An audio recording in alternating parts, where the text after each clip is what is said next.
Hello again, everyone. You're joining us for another episode of Executive Platform's Blueprint podcast series. My name is Geoff Micks. I'm head of content and research. My guest today is Chris Cutshaw. He's with TMC, a division of C.H. Robinson.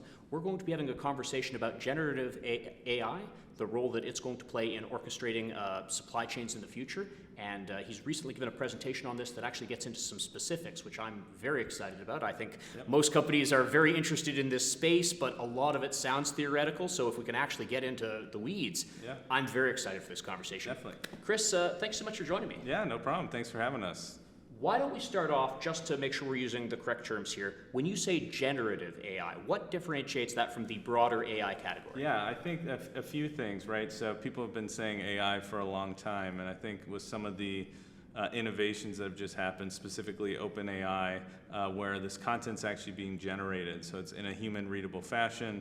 It's able to create narratives, create language that we can understand and interact with. So that's where the generative comes in. And really since November 2022, when OpenAI launched the ChatGPT platform, there's definitely other platforms that are coming on board. It's really made it tangible for usage, and supply chains, I think, is ripe for usage in this space.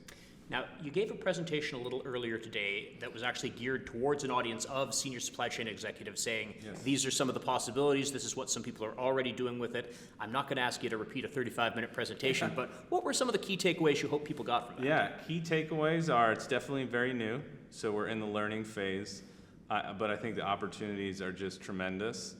In our space, in supply chains in general, there's a lot of partners, there's a lot of people involved, a lot of different systems. Those things don't always harmonize together, and you end up having a lot of people doing manual things, processing, pressing buttons, for lack of a better term. So if you can take that value-added work or the non-value-added work out of their efforts and actually focus them more on things that can be continuous improvement for their supply chain, things that can optimize, that's where you want to start focusing some of this new technology to take that tactical day-to-day work out of their hands so they can focus on improvement ideas. I can also see this being a powerful tool for giving data a voice, because I think a lot of what digital transformation talks about is there's this cascade of data coming in, and you have to figure out what's actionable. If an AI tool can actually put it into words, this is why we're doing it this way. Yeah. What a powerful tool. Definitely, very powerful. The opportunities are just starting, but they really seem truly transformative. And to your point, when you have a lot of data, you have a lot of information coming in, it's tough to process all of that and make intelligence out of it. And I think technologies like this are starting to actually interact with definitely a diverse set of information, taking information out of that and making it tangible so that you can automate processes, I think is really exciting. Yeah. So again, I try to sometimes put myself in the position of a supply chain leader who is aware this tool is coming online. I certainly don't want to be the last person to look into this, but it can be intimidating to be first. What are some of the low-hanging fruits out there that maybe I could experiment with, or that I can watch someone else, be an early adapter and learn from them? Yeah. Well, I think first and foremost, you need to make sure you have your data security and data privacy completely solved. So you want to make sure the way you're using this doesn't expose information that it shouldn't, and that it's really targeted and focused. So some of the low-hanging fruit that supply chain leaders know is, we have people doing things manually across the value chain or supply chain. So really saying, hey, where am I spending the most amount of time that's not value-added work or increasing the value of what we do for our operations, and kind of aggregating and stack ranking that and seeing, hey, do I have the data that is enough to solve this use case? And then can I stream that to a confined AGI agent that potentially can take over some of those actions. So starting very small to say, hey, I'm pressing this button, or I'm responding to an email question that is really manual in nature or tactical in nature, and I do this a lot, or I have teams of people doing this. Can I start there to remove some of those people, or more importantly, transform what they're doing and uplift their talent to more innovative and value-add items? Now, I was interested at the beginning of your answer, you're saying you really have to lock down what data you're giving it, that it's the right data, that it's secure.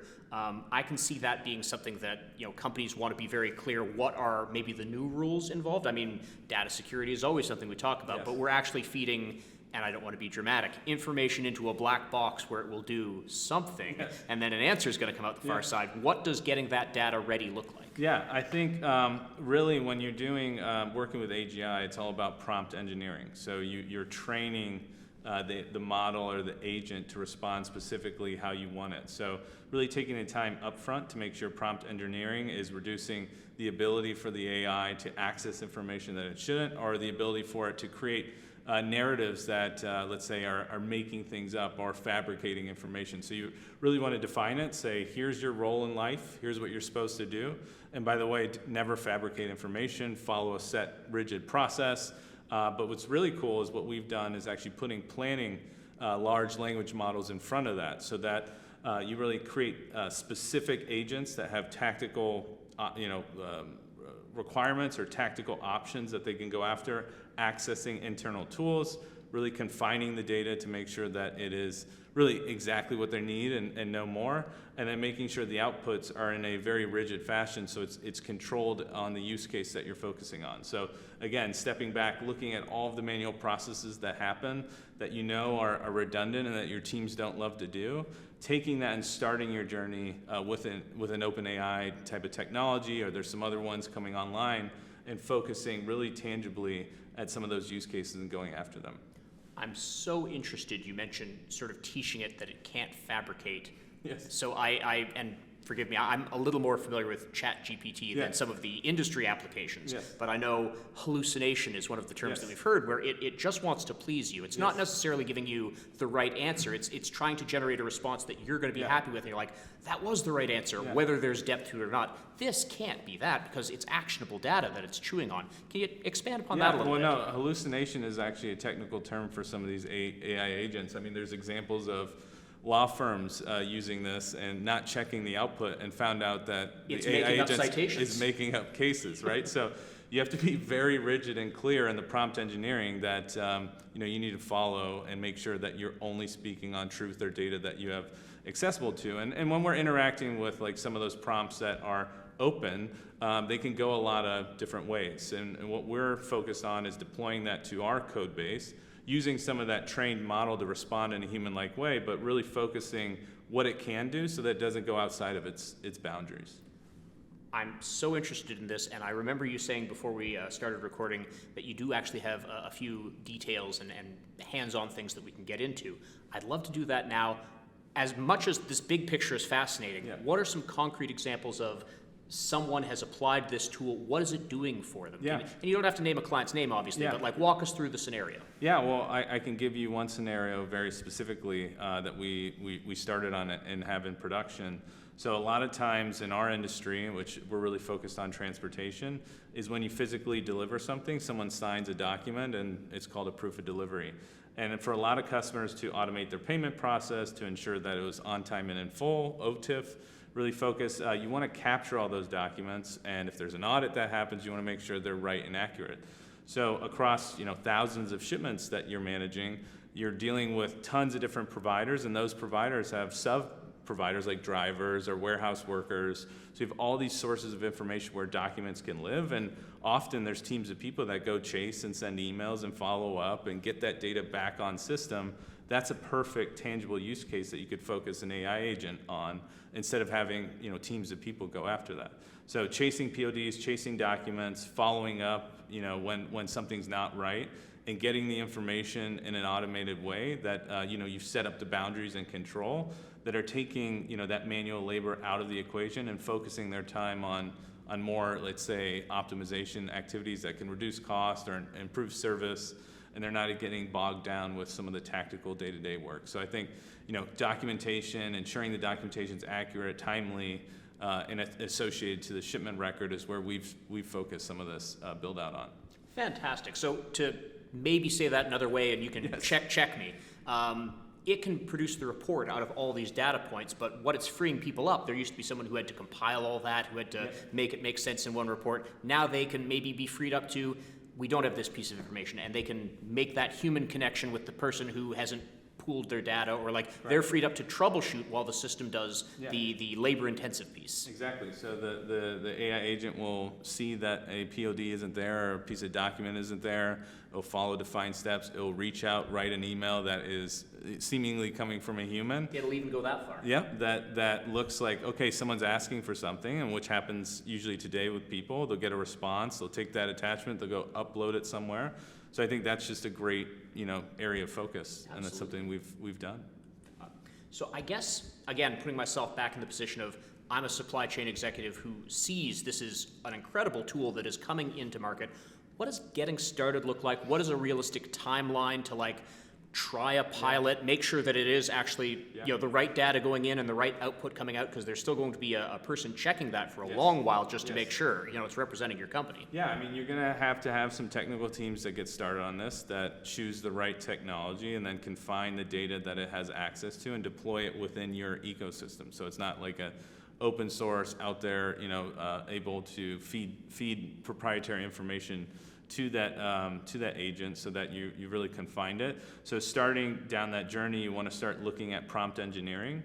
A lot of this coding, which is really exciting, can be done by non-technical people through training and learnings. And we've used a few technologies, including LangChain, which helps us kind of chain together smaller tasks into an overall complex workflow, as well as OpenAI. And then we have the proprietary models that we've built within the logistics space to then give it data as well as our system of record to have access to information to go after that. So setting up that infrastructure probably takes 2 to 3 months to get started.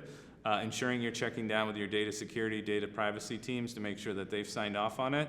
And then really starting on very small use cases, learning as you go, and then figuring out how you can scale it. And what we're doing to scale is basically allowing a planning large language model to look at SOPs that humans are writing. So I can basically write an SOP for a specific action that I want to automate. The planning LLM can learn from that SOP, then define tasks that smaller specific LLMs will follow. It can reorder the workflow based on what it's learning, and then have that tangible outcome of what a human would have done in the past. I'd like to get into what makes TMC a partner of choice in this space. I understand you're an early innovator and you've got some experience, which already sets you apart from a lot of people, but walk me through how you got into this, what specifically you're doing that is exciting some supply chain leaders. Walk me through that. Yeah, I mean, one, we wanted to share what we're doing just to show the opportunity in this space. And then I think specifically why to partner with us in this arena is that we probably have more access to transportation data than really any company in the world. So we have $30 billion of freight that's on our platform. So creating very logistics-focused models is where we're going to have that IP or intellectual property that companies can plug into. So I think we are a great partner for that, but we also want to be consultative and just talk about the true and tremendous opportunity that this type of technology can bring. And definitely we are very early on, but we're really excited about some of the logistics specific models that we're building, some of the capabilities that we've already had from an engineering and talent development portion that are now focusing really on this technology, and we're investing a lot more into this space. So we really got the ball rolling, trying to get ahead of what opportunities are out there. So I think companies that are looking to partner, especially in the transportation execution space, should look at TMC and C.H. Robinson as vital partners. Absolutely, and not to put words in anyone's mouth, but again, if I were a supply chain executive who says, I am interested in this, what are some of the questions I should be coming to you with? I think there has to be a challenge to the business that needs solving, or what are some of the right ways to approach this, rather than just, I want to try the new toy? Yeah, I mean, people do want to try the new toy, right? It's in the news, it's in the press.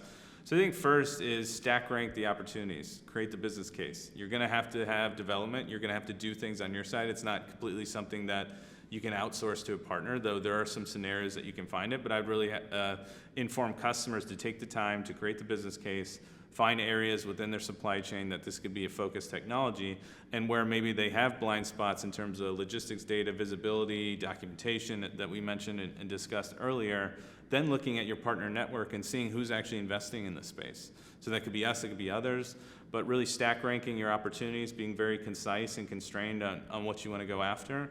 And then partners like us can really hit the ground running with that as a guardrail to development.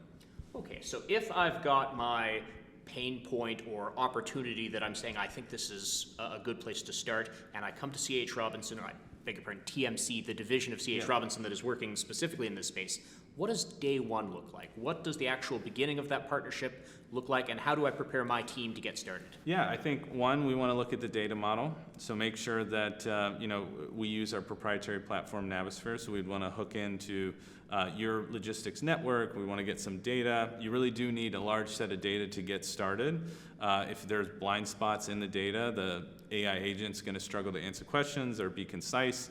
So I think looking at the data model, seeing where we can integrate and support, and then deploying that business case and going after a specific scenario, test and learn, fail fast, and fail cheaply. If you go after something that's maybe too robust, you don't want to take too much time. So getting started very succinctly, moving fast, and identifying the data model that you want to use to go after that is incredibly important and allows you to move fast in this space.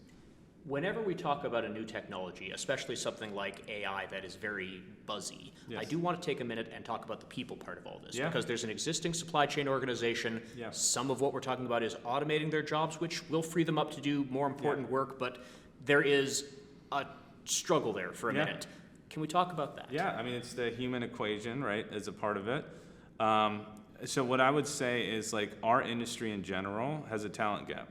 So we are struggling to put logistics expertise, transportation expertise, even supply chain expertise in seats to scale out organizations as we grow. Even through this tumultuous time that we've been through, there's still a lack of expertise. So it's not about replacing human capital. In my opinion, it's about maximizing it and being able to scale across many different flows and not having to go higher and go extend your team, and you can keep a really focused team focused on the value-added initiatives.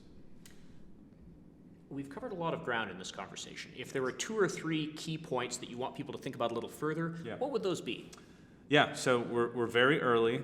It's very exciting, but we got to be very careful and very deliberate about what we're doing with this technology. So a lot of learnings are to be had.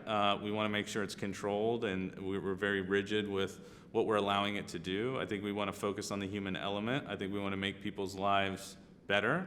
And not necessarily focus on replacement, but augmentation of things that people don't want to do. We want them to focus on the cool things that really bring value to their companies, and this is an avenue to do that. So starting small, learning quickly, assessing your partner network on who actually is investing in this type of technology, who you can partner with, and then looking at your own data model to start.